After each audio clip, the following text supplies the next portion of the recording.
In reality, Sohei's job during the war had been to exterminate pestilent mice and to transport the corpses of those with infectious diseases. It had been unfair treatment all because of the low, lowliness, lonely, yeah, lowliness of his origins. As a result, though, he had returned safely without having been set to the front lines or being detained. Perhaps that was the only fortunate thing to happen to him. Finally, Sohei was enlisted as an assistant at a military medical institution. There, however, he found something even worse than the low scorn, depressing customs of Onagafuchi village in the research they were carrying out. Could that have been, well, the bacteriological corpse of the old Japanese army or whatever? Keiichi, you heard of that? What could it be? I was pretty sure it was Unit 731. Yeah. Experimentation on biological warfare on your own people. It was a nightmare unit that devoted itself to researching the terrifying biological weapons to break the deadlock in the war. They used many innocent people as fodder for horrible human experiments. They methodologically observed how many days a new strand would take to kill the victims, how many days it would be when injected, how many days it would have be when swallowed. They dissected many people to find that out. Sometimes they wouldn't bother waiting until they were dead and dissected them while they were still alive. They would and strap them in centrifuges while still alive and crush them in decompression chambers while still alive. When a live human decompresses, all the holes in their body get pushed outwards, and their intestines get pushed out of their anus like a snake whining out of it. I have a feeling I saw something like that on a documentary one time. That makes me sick, and they still hate Himizawa, huh? You said it.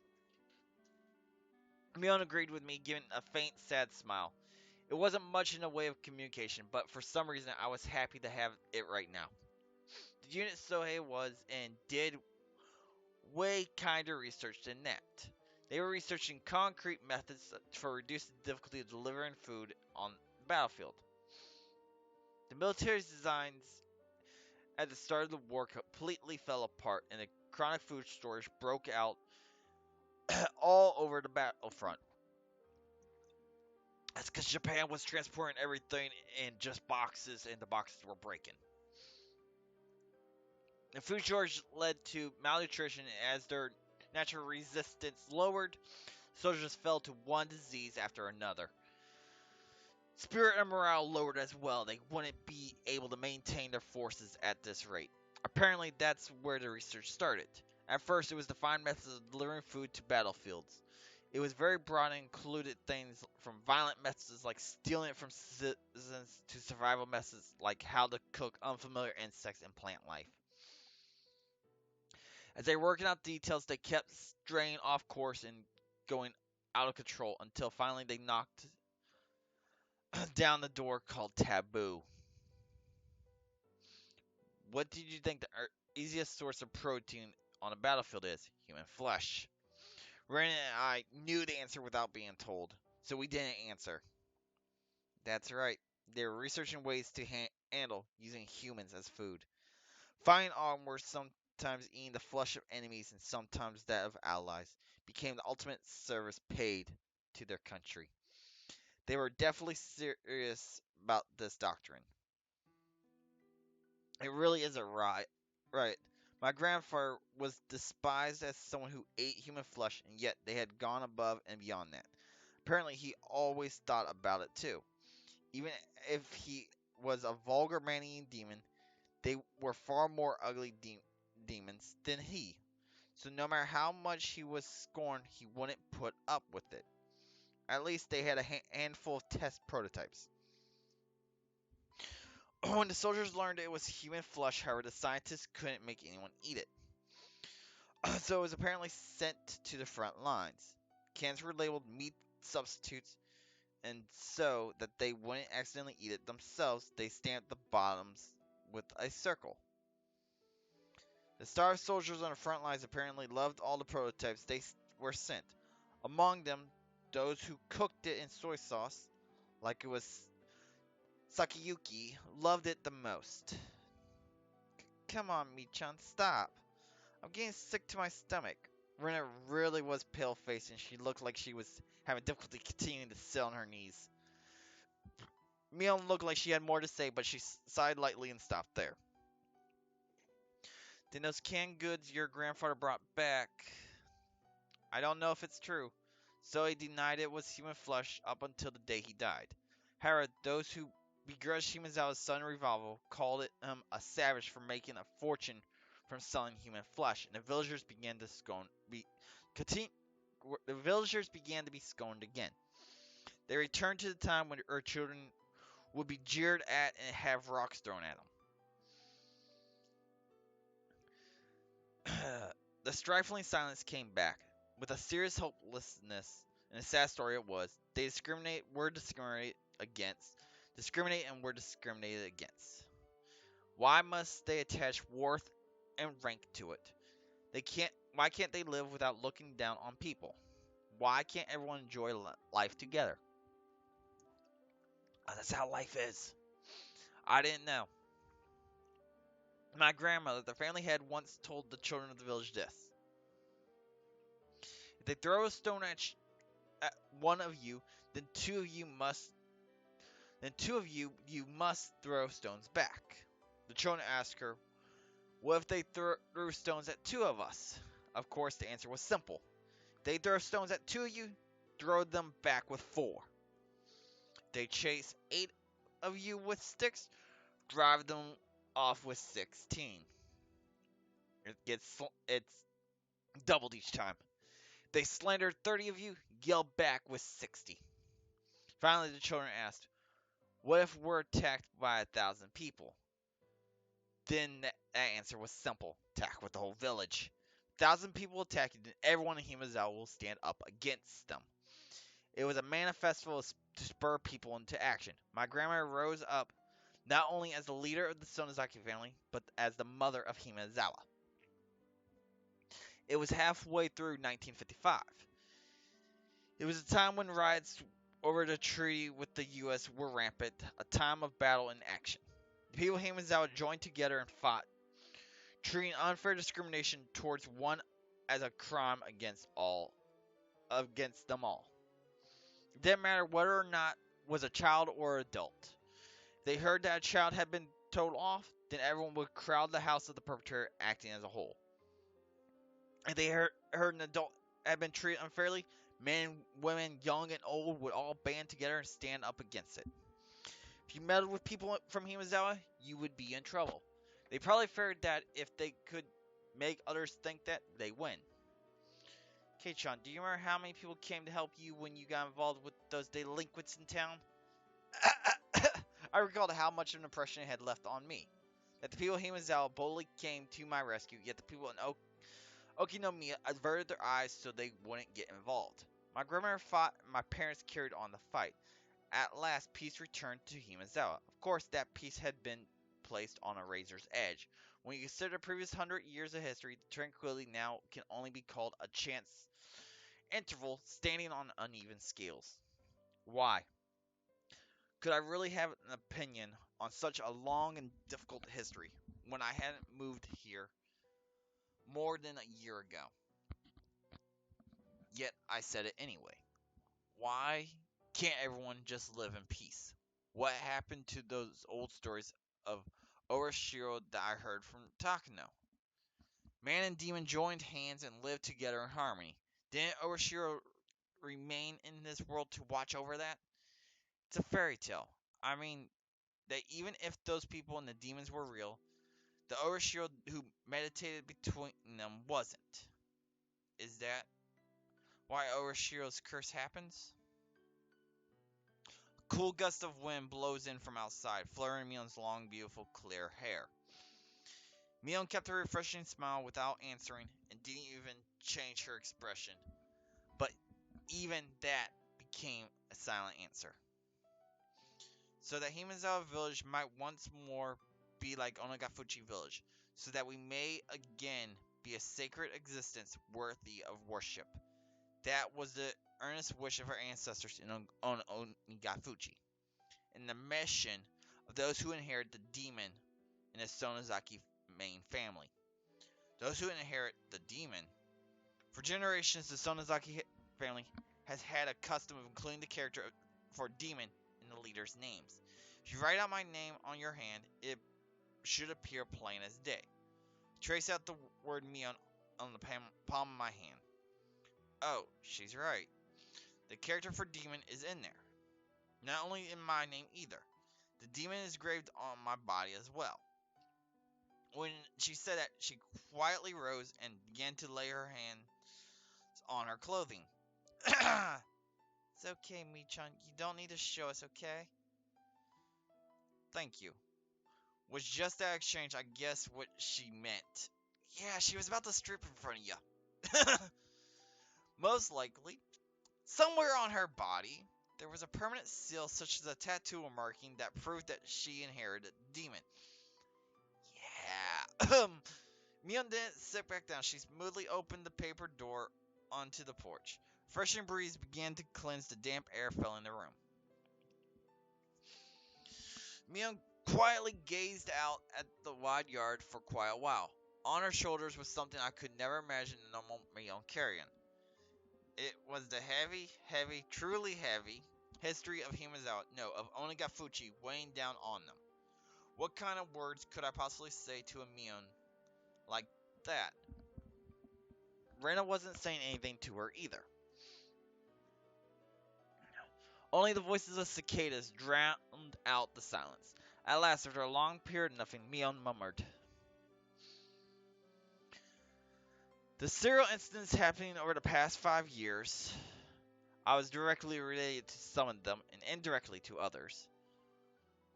Some were not the Sonozaki family, but were rather related to the others, the Kimiyoshi family and the Fude family. I think I was at the center of all of them. She said it all without turning around with her back to us. At some point her tone of voice had grown back to being the Mion we knew. I have faith in what I've done and don't feel any guilt. If I did, perhaps it would be that I will have to leave the stage before the error is decided. If I am caught and tried in a court of law, then I suppose that's how it works nowadays. Being able to retire with Himezawa and the most peaceful it's been in 100 years could be the happiest thing that's ever happened to any of the Sonozaki leaders of past generations. Mion leaned a shoulder against the paper door, then slid down it and flopped on the ground. It was an act of such resignation that just seeing it made me hurt inside. The numerous terrible crimes Mion had been a part of suddenly began to fade from my mind. Hey Mion, I don't care what happens with this. Can't you just try to struggle as much as you can? Try to run away. So I was beginning to think that Rena's ringing voice filled the room. But Rika and Sakato, you killed them, didn't you, Michan? The sharp point of her words stabbed into my chest despite not being directed at me. I'm not saying that it's okay if you killed other people. Regardless, Michan, you killed Rika and Sakato. Rena's words were more binding than any I've ever heard. Even now that we knew all the heavy history pressing down on Mia's shoulders, she had criticized her for killing our friends. Just as I bear the duty of the Sonozaki family, Rika bore the duty of the Fude family. That duty was to protect the ritual storehouse. My chest tightened. I learned around last year that Rika had said something about it. The bars on the storehouse door were too heavy for her, and she wanted to change them to a simpler lock and key. Even the priest before her had complained about it being heavy. He was very aware of how hard it was for Rika. I'll make sure to guard it, so I want to replace the lock with something lighter. I replied on behalf of the Sonozaki family leader. Ever since the string of freak death accidents, there seem to be people who are insolent towards Orishiro, so you shouldn't replace the lock with a simpler one. That said, the leader of the Kimiyoshi family, Old Man Kimiyoshi, if it's that difficult for you, Rika, then I think it's okay to replace the lock, he said. The very fact that it was locked with a key was an indication of it being somewhere you mustn't enter. There's nobody bad enough to break through it and go inside, he said. Even if we were alike as leaders, I couldn't find it in me to argue with Old Man Kimiyoshi since I owed him so much. In the end, we decided to change out the lock on the storehouse and switched it to a really cheap and light padlock. Old man, is this really alright? Nana says that if possible, we should keep the lock the same. It'll be alright, you're quite the worrywart. If something happens, this old man will take all the responsibility. That's why he was killed, supposedly. Do you promise? You mean that you will take responsibility as the leader of the Kimiyoshi family, right? You should be well aware of how sacred the things inside really are. It's okay. There aren't any bad cats in Himazawa who would open the lock and break in. Meow meow. That's Rika talking there. Oh, sobs escaped from my mouth. Something hot and wet dripped down in spades and fell onto the Tamari mat.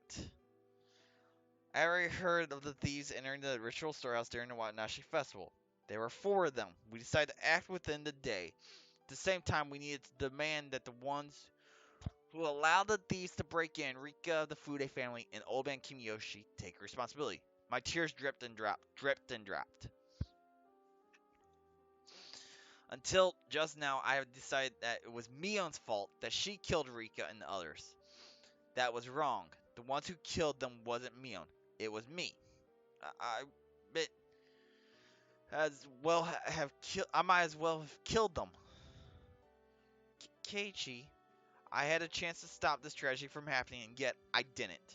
Cheap curiosity got the better of me, and I didn't. If at that time I had stopped us from sneaking into the ritual storehouse, Rika and others wouldn't have had to die. If I had, then nothing would have happened. We would be spending our days having lots of fun like we always did. Wouldn't have happened. I was an idiot. If by shedding tears I could take it all back, then I would have filled up the room with them.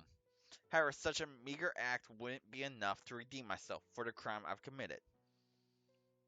Kei-chan, you're not at fault. Mion gently began to speak to me as if trying to reason with me. As the leader of the Sonozaki family, I needed to act. But given the history of the Sonozaki family, think about it now. It's no big deal. Maybe I should have saved my friends even if it meant casting all that aside. I yielded to it, and that's why I killed those 2. I, Mion Sonozaki, and nobody else killed them. I had hundreds of chances to stop it, but I didn't stop. I gave in to the easy role that was handed to me and abandoned all thoughts of fighting for my friends. So this is my crime. I killed them. Mion Sonozaki with these hands, I killed them. And nothing whatsoever changed. Nothing. Her masochistic laughter was sad, especially because Mion boasted in club that she would turn the tables on whatever predicaments presented themselves. It was so painful. Still, Michan, you saved one person of your own vaultation. Heh. As I looked at her surprised, Rena stuck her finger right at my forehead. You left Keiichi alive. Strong as you are, Michan, it would have been no trouble for you, but you didn't kill him. That's right. Mion was so cunning that nobody could stand up to her, even in our club, if she had seriously tried to kill me. I would have been dealt with on the very first night. So many people have been sacrificed, but I was always left out in the cold. When did I first realize it? Even though people were disappearing one after the other, for some reason I had this vague belief that only I would be left alive. Hmm. Why didn't I kill him? As a demon, I can't even begin to guess. Maybe Mion had some reason she didn't want to kill you. What's that supposed to mean? Shh. Mion put a finger on her lips to say that Rena didn't need to talk. Is Oishi waiting outside? Yes. Any way out? No. They said they have the place surrounded. It seemed like they called a lot of cars over the radio. I think they have your entire property surrounded. Mion fell silent. Rena Mercer's words felt cruel, but they weren't meant to be. Maybe they were trying to lessen her good friend's pain. If only by a little. Maybe they were considerate, like she was trying to help. Please, turn yourself in. Mion didn't open her mouth, but she smiled just a little. We'll go with you. We'll never leave a friend by herself. Crying children and Ren are the only things I can't beat. She rose, scratching her head. Her face had returned entirely to that of the usual Mion. I'm well aware of how serious my own crimes are. Even if they accept me turning myself in, I'll probably never be able to come back here. Hmm. I couldn't say anything. The number of deaths Mion was involved in was just too large. So much that maybe recommending that she turn herself in was, in a way, extremely cruel. So I'd like you to hear one last selfish request. What is it? 30 minutes is fine. Just let me have some time alone with Kei-chan. Huh? My name suddenly came up and it looked like I was the only one surprised about that. Keiichi, is it okay with you? If you don't want to, then I won't make you. Don't do it! You're right.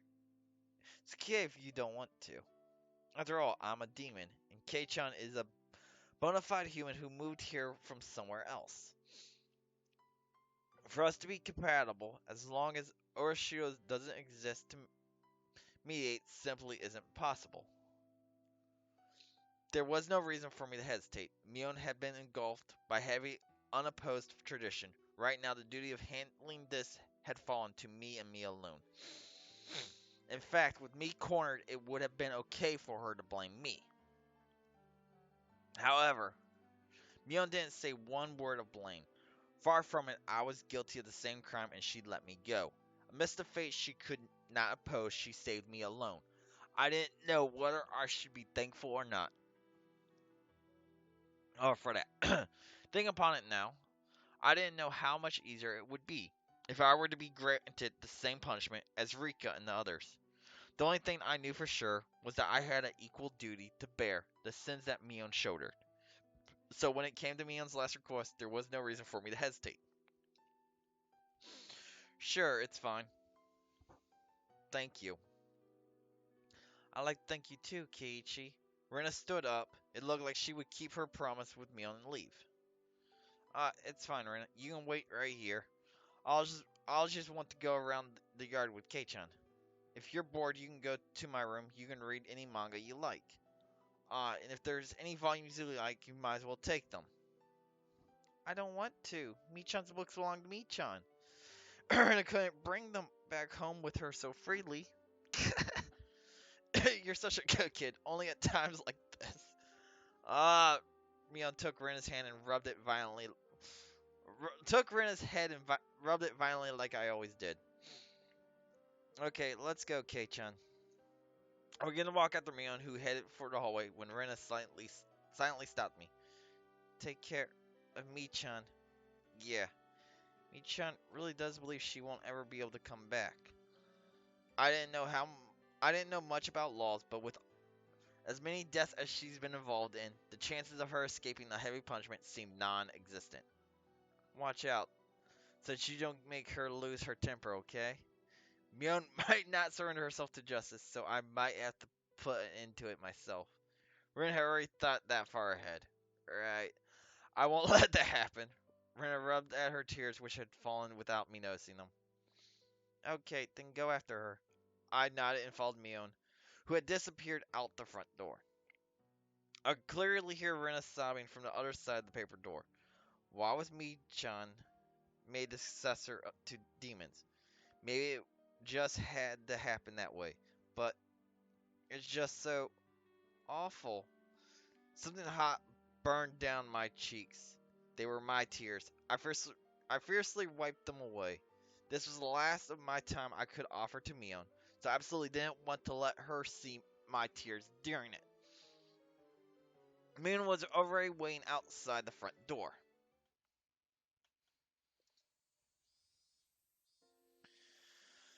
I put on my shoes, tapped my toes against the floor a few times, then left. Mion timidly came over. Why was she turning all red at a time like this? Can I hold your arm? It's such a modest request, I don't mind. With my permission, her face lit up with glee like a child being given a toy and took my arm. Do you get kind of nervous with your arm through mine? You're not thinking, for example, that I suddenly put you in a world-class joint lock or anything. You two say the same things. I don't think that at all. Uh, I hate this. Back when nothing had gone wrong yet, during those nostalgic days of bustling commotion at Angel Mort, I counted back and was amazed. It had only been 1 week ago. I had been arm in arm with Shion then too. Linking arms with Mion like this really reminded me that they were twins. How much strength they put into it, the sensation of their arms, their warmth, and the blood flowing, I could feel that their living sensations were all exactly the same. Think Shion liked you, Kei-chan. I see. Other way around too. If this was a regular conversation, I might have jumped back red in the face. Right now, though, no matter what I heard, my mind remained at peace. Mion and Shion, you got along well, didn't you? Well, I wonder, Kei-chan, do you think your right hand and left hand get along? Huh? My right hand and left hand? I don't think you can describe them as getting along or not. That's how our relationship is. You can't measure it by the scale of how well we get along. That didn't sound like it meant they got along really well. For example, one of your hands is dominant, so the other will always be the better hand. Unless you're ambidextrous, then you're both dominant in both hands. If you only had one of them, you would put it on your dominant hand without thinking. No. Depends on which side of the oven I'm reaching in from. Think maybe it was like that for us. That doesn't mean, though, that anyone would be okay with losing their left hand. It's that kind of unexplained relationship. I think that maybe you live too close together and just stop being able to see it, but I think that means you get along really well. I'm an only child, so the day before the festival, I was really jealous of when you and Shion were messing around with each other. I think you're jealous of something that doesn't exist. Yes, we twins used to have a lot of fun playing tricks on people, but now that we have such distinctly different personalities, it just gets in the way. Were they cursed or were they self conscious? The relationship was hard to understand for any outsider. Maybe that wasn't an issue someone like me should intrude on. Just staying silent and nodding gently was the best way to advance the conversation. Mion passed through the wide yard and invited me into the big, desolate forest we'd seen on the way in. Such a big forest was part of the property, so I couldn't help but feel small.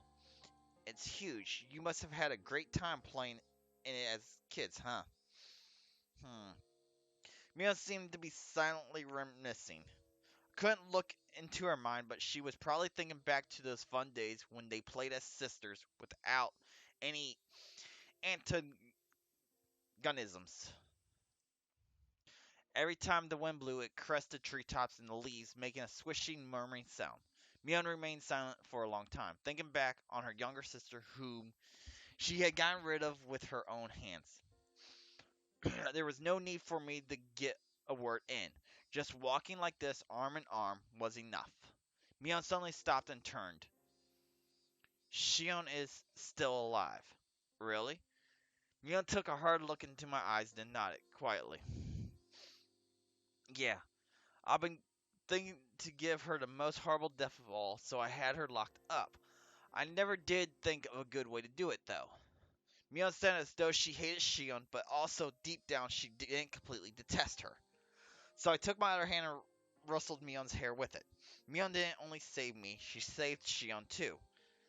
Mion may have become a demon and led many people to their deaths, but she fought against it and was able to save two people. As I petted Mion, she narrowed her eyes in an entranced smile and untangled her arm from mine. Then Mion quietly said, "Come with me. I want you to see all of my sins. Although, Keichon, it might be the worst thing you've ever seen." I could sense it. There I would probably find all the sacrifices up until now. Looking at them would mean accepting Rika and Sakata's deaths, as well as accepting that my best friend had done it. It's already happened and it's in the past. You can choose not to look, Keichan. If you don't want to, then wait here. I will personally end everything. I was taken aback by how ominous that sounded. I remembered what Rena had told me. Mion might not surrender herself to justice, but instead choose to put an end to things herself. I couldn't leave her on her own. Besides, I agreed to her last request, didn't I? Even if it was hard for me to accept, I'll still do it. Even if I avoided looking, it was something that had already happened. Doesn't matter what I see. Yes, Mion Sonozaki is the best friend I could ever have. That won't change. It never will. Oh my gosh, I didn't realize how long this last chapter was. Treetops softly swayed in the wind. You and Rena both. Why do you only get really cool at times like this? Normally I say something rude right back at her, evading the question, but today I didn't. I just answered with a smile. At last Mion started walking, into the thick forest into the deepest part. After following a thin path that looked like an animal trail for a while, we finally came across a steep incline with a tunnel that reminded me of a coal mine or bomb shelter. We were surrounded by shallow hills. It had been created in a spot not visible from the outside. There were many silhouettes of crows in the trees here and there. The abnormal aroma I'd been smelling for a while was doubtlessly escaping from inside this place. If you want to turn back now, it's your chance. I don't know what kind of person Mion Sazaki is to you, but if you go inside, that Mion will probably.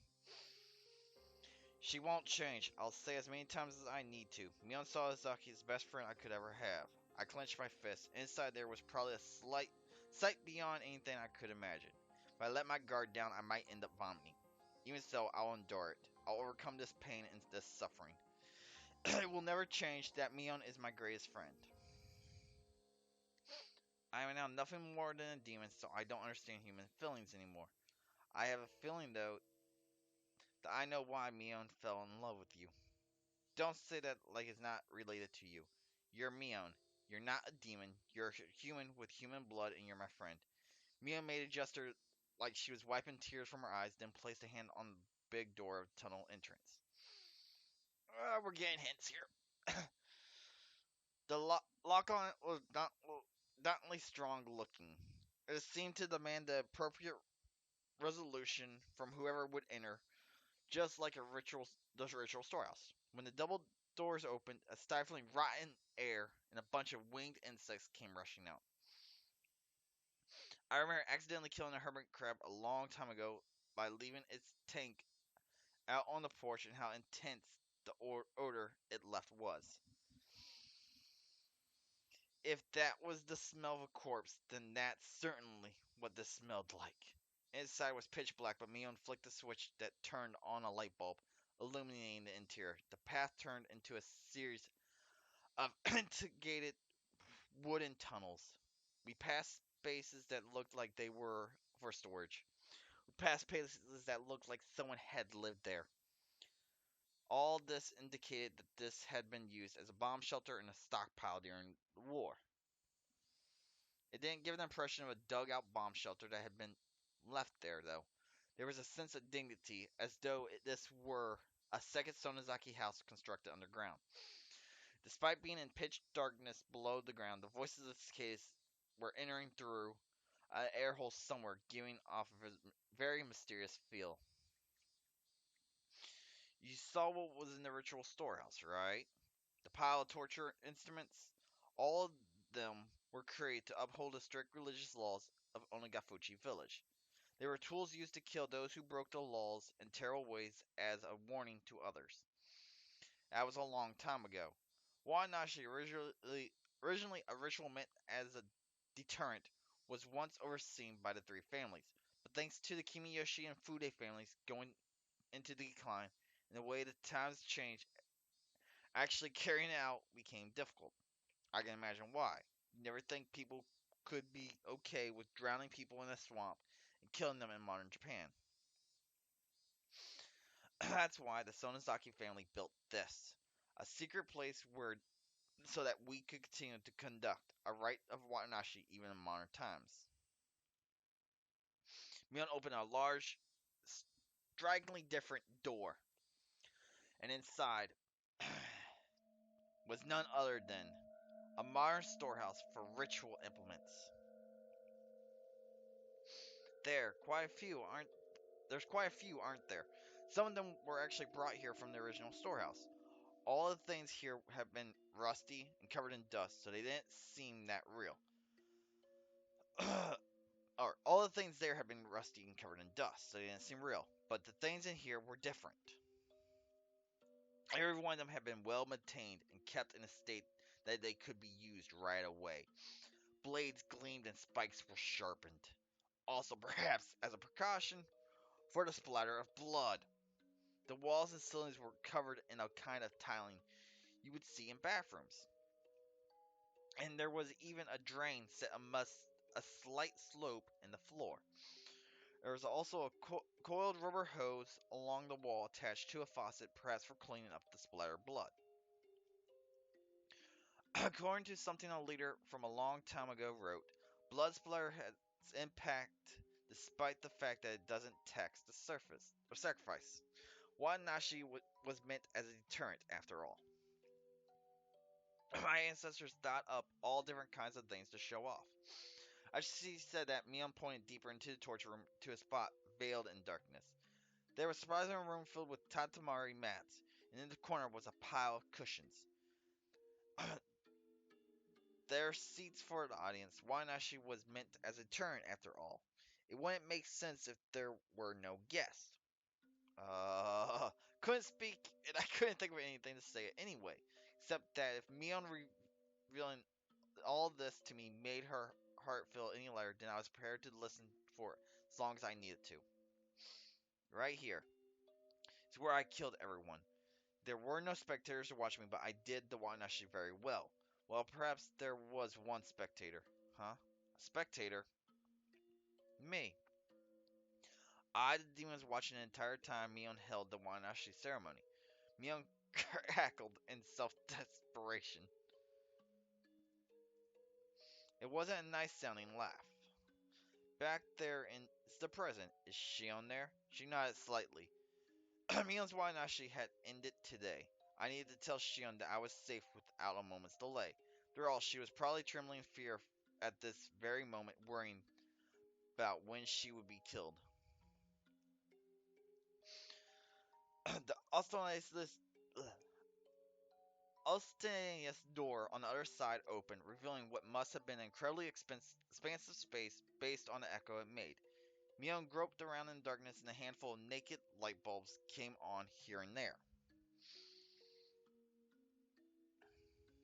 As my eyes adjusted more and more to the great cave showed itself in the faint light, the walls were bare rock surfaces and it felt so savage that bomb shelter was the most apt term for it.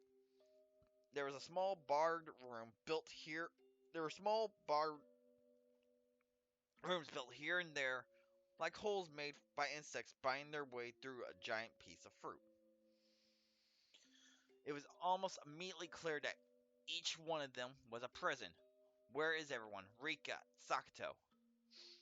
Their corpses? I grimaced at her having said it so outright. Yeah, that's right. The poor things being left here in the dark like this. I didn't want them to get infested with bugs, so I threw them down the well. I'm sorry. As I said, well, so all their bodies are down there. Okay. So I couldn't even see their faces in death. Once again, my feelings of regret for having confessed everything to Rika came surging forth. If Mion had attached the word sorry to the end of what she said, I might have punched her. Calm down, Keiichi Mabara. You said it yourself, no matter what, Mion Sonozaki is your greatest friend. Yeah, my greatest friend. I need to hear myself say it out loud. Then came the clattering of bars in one of the cells deeper in. When I noticed it, I looked up as well.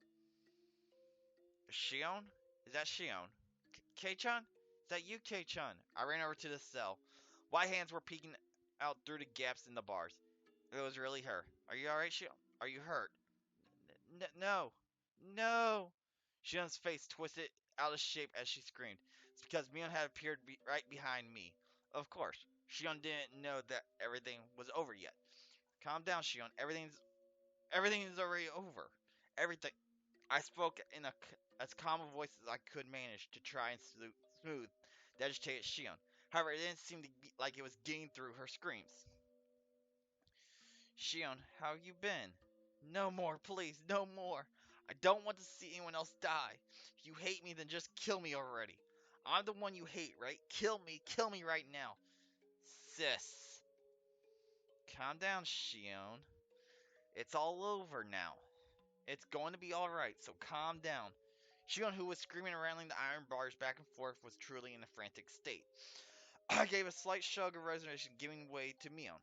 I had realized that if Mion was the one who locked her in here, and if Mion were the one who had scared Shion this much, then Mion was also the only one who could put an end to this. Mion spoke over my shoulder, quietly. Relax. I won't kill you. No, I won't kill you just yet. She burst into a bizarre laugh as if trying to make Shion's madness even worse. Shion broke out in a fierce shiver brought on by that laugh and rattled the iron bars as she wailed. Please stop. Don't kill Kei-chan. Kei-chan has nothing to do with this, does he? If you're going to kill someone, then kill me right now. I don't want anyone else to die.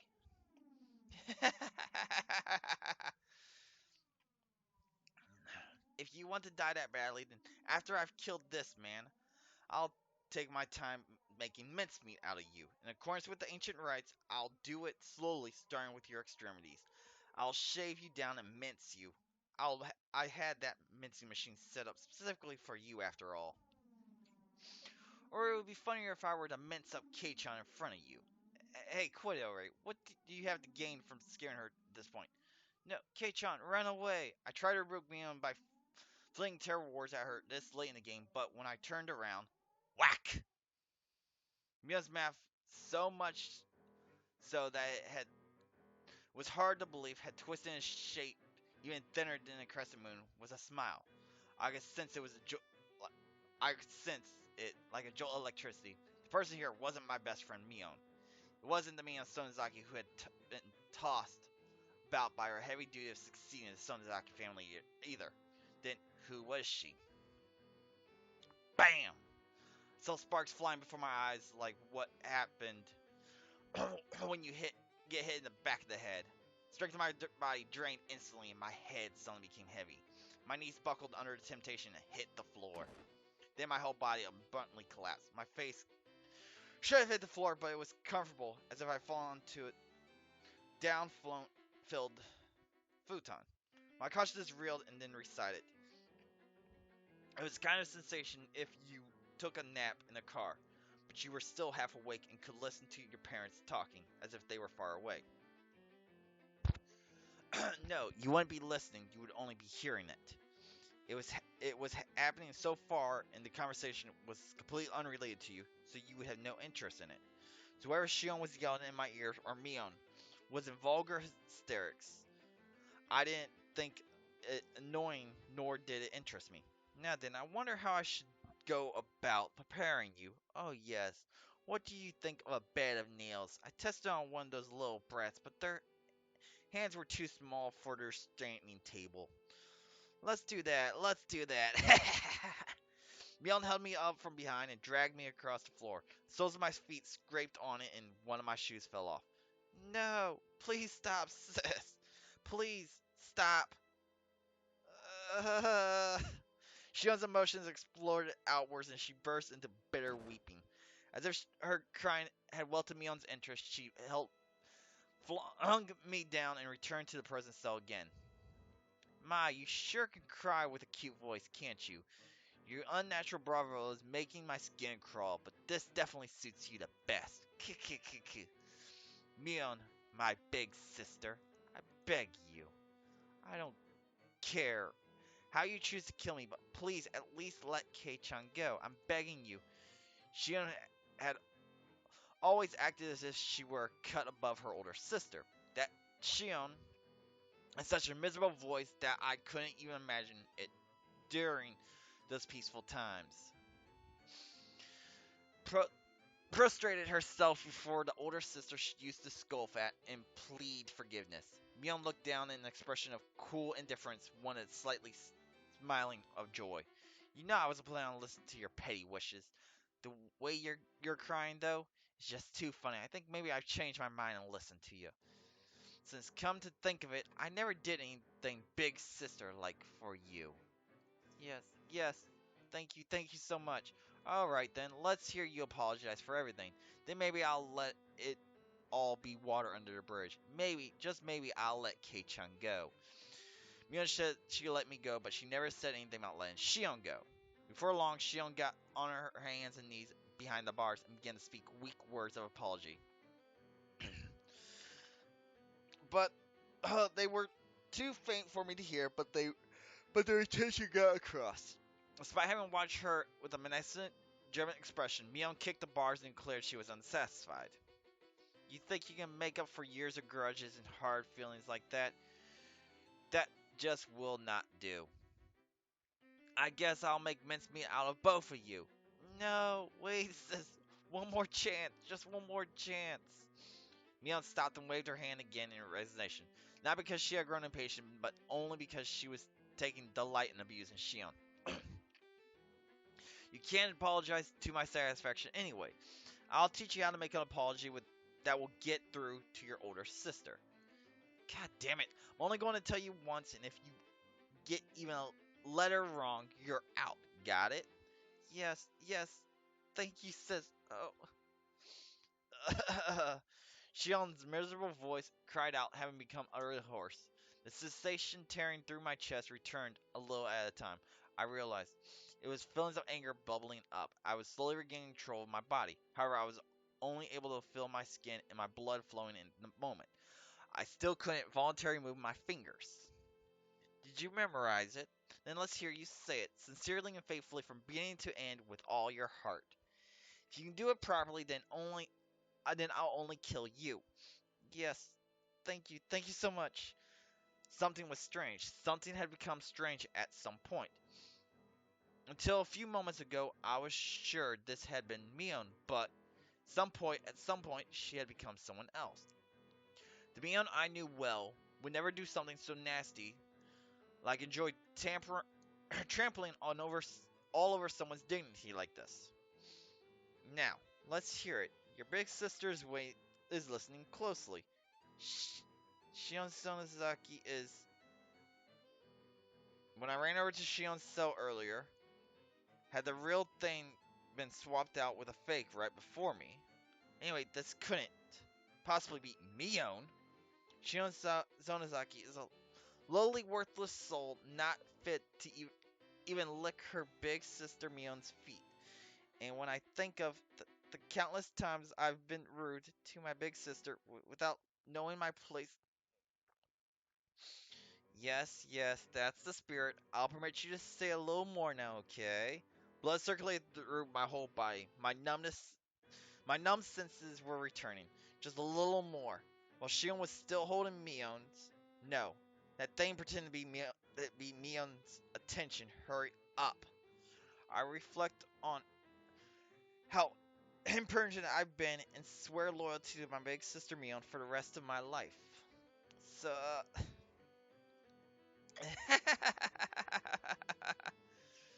Mion burst in laughter echoing throughout the big cave, growing to a terrifying level. That was not the laughter of someone who was alive in this world. It was none other than the laugh of a demon from the bowels of the earth. She laughed from her stomach until she grew tired of it and stopped smiling suddenly as if snipping a wire. Alright already. That was funny enough for me. I didn't think you'd throw away that much of your pride. That was plenty enjoyable. Mion began to drag me again after I finally got the feeling my body back and pulled me towards the torture chamber. Sis, only kill me. Please forgive him. Don't worry, alright. I'll be sure to kill you real good after letting you get an earful of K-chan screams, that is. No! God damn it.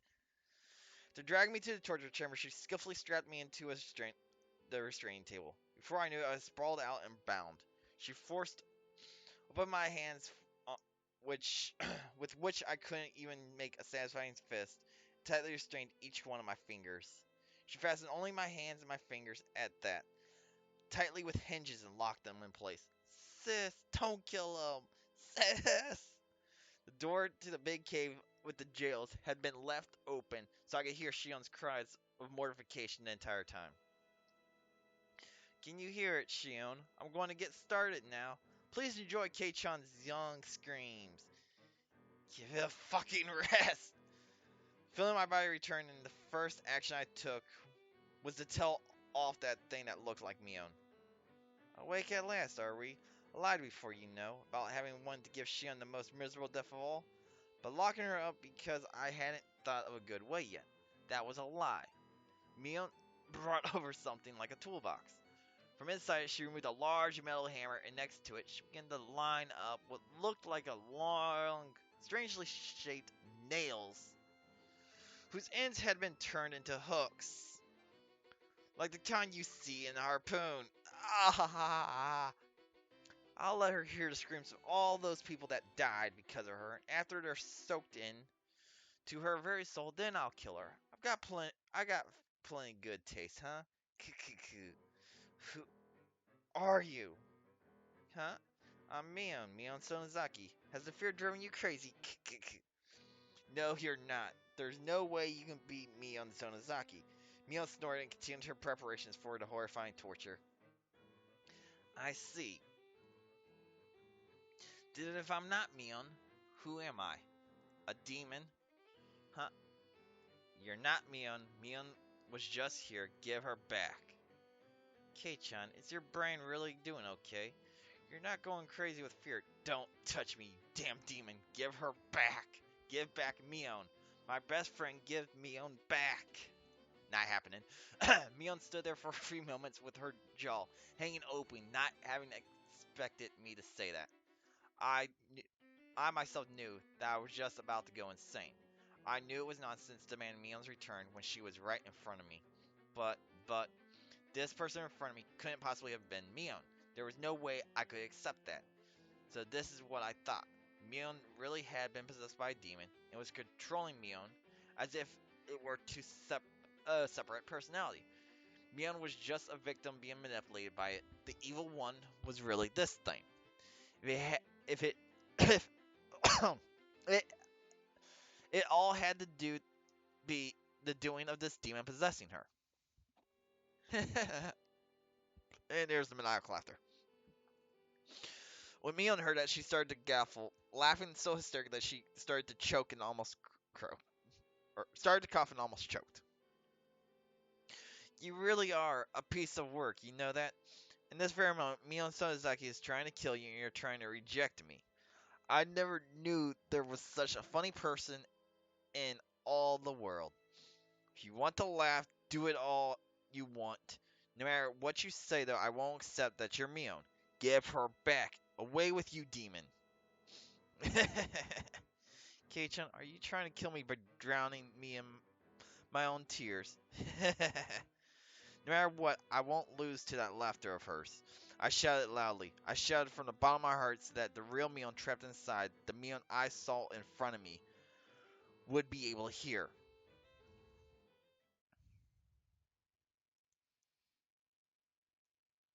You can do it, Mion. Don't lose to this piece of shit demon. You're strong. Show me how strong you are.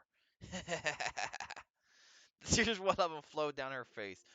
Her hands were busy with the restraints, so she couldn't wipe them. She just let them flow. Please, Mion. Mion, where did you lose to a demon like this? You're not that weak, are you? Don't lose. Fight. Fight! Mion, desperately enduring her laughter, pressed one of the long nails to the tips of my left pinky. Ah ha ha! I know what she's about to do. Ah! With her in her left hand was the hammer. At her side were dozen more nails. I could tell what she was about to do, though I wish I couldn't. Even so, I couldn't afford to be scared. That was why I shouted. My sides hurt like they're about to split. Is that all? I'm going to get started now. Be sure to give her some good screams. Not only am I torturing you, Kei-chan, but I'm torturing Shion as well. Why would you? Mion. Then I wept. Only sobs came out. They weren't in acceptance for the torture about to be performed, however. There were tears of regret that Mion had lost to the demon. A small change did occur in the Mion in front of me. Her heightened excitement was draining, little by little. By the time I realized it, the one in front of me had returned to being Mion. Kei-chan, this may not be something pleasant to take to the grave with you. You really seem to want to know, though, so you just I'll tell you just one thing. I didn't know if this was Mion, or just a display of momentary humanity the demon had recovered. Long time before the demon came to live inside me, it was gnawing at my heart, trying to spur me to violence, but I suppressed it with my reason. That settled the demon down, and I got to think it had gone away sometime. As it turned out, I was wrong. It hadn't left me, it had just gone to sleep. I noticed that there were tears flowing in her eyes. The demon woke up again due to a certain small opportunity. What do you think that opportunity was? There was a sad and yet reproachable light in Mion's eyes. Do you understand? I don't. I don't know what gave the demon the chance to beat Mion. This might be strange for me, a demon to say, but you're the reason that everything got so messed up. The tears welling up in her eyes spilled downwards all of a sudden. At that at the time, you had given me the doll you got without hesitating. Maybe everything wouldn't have gotten so twisted. Not the newest anime showing. The doll I got. That doll that I got when we had our club meeting in the toy store that Sunday. You probably can't understand. I won't expect you to, but you see, all sorts of things started falling over like dominoes after that, and soon it was too much for me to control. It only makes sense that you wouldn't be aware of knocking over the first one, since it was so small, but you're the one who set it all up. That can't me. If you hadn't made Mion cry, then I wouldn't have been able to wake up. Is that enough for you to die in peace? A mistake that I made on that day was what messed everything up. That can't be, can it? It only makes sense that you wouldn't be aware of it. Even so, Kei-chan, you are without a doubt the cause. If you had nonchalantly given me the doll that day, then I don't think this would have happened. Again, the current season of Higurashi's proved that wrong. I wanted to say, like I just remembered something, but as I recalled that day, Rand told me about that I thought I had apologized. I didn't apologize to Mion though. It had been Shion. In other words, oh God, I hadn't said a single word of apology to Mion. Today I came to this house saying I had something to apologize for, but I never said a word of apology about this. Come to think of it, when I apologized for going to the ritual store, Mion looked a little bit lonely, like she was disappointed. Why didn't I realize that until just now? Rena told me at the time, and now she herself know the demon was telling me. Is the only way for a dense idiot like me to be cured, to die altogether? I could no longer hold back the hot tears from pouring out of me. I simply just cried and cried, reflected indefinitely on the taste of my tears on the taste of regret.